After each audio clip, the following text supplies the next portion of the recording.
everyone! Welcome back to my YouTube channel. This is Inday Tayo in Italia. So we are in Passo dello Stelvio, the highest passo in Italy.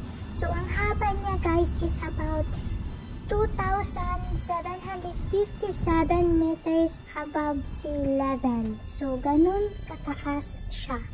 Mas mataas pa siya kaysa San Gotardo Pass o sa Switzerland, and then from San Bernardo Pass or the Madonna di Campillo. So ito ang pinakataas talaga na pass. So as you see, nakita nyo yung daan sa baba na may mga sasakyan din nagpaakyat. So mas mahirap siya para sa akin yung paakyat kaysa pababa.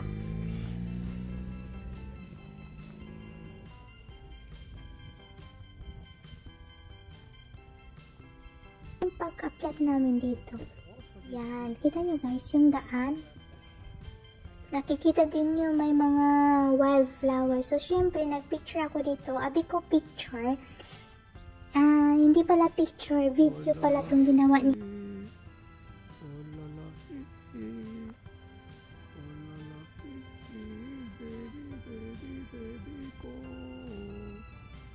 Uy.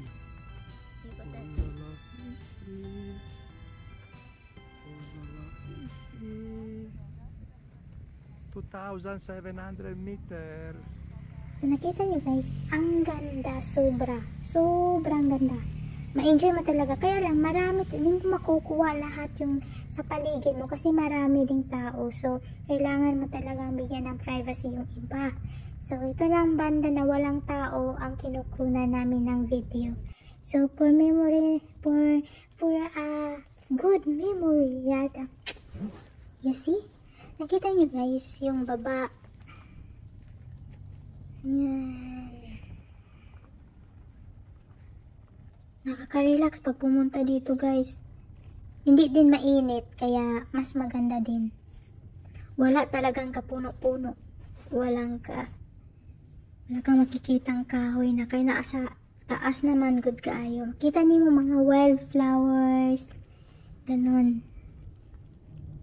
Yan. Nakita niyo yung kalsada. Yan ang kalsada namin guys na dinadaanan.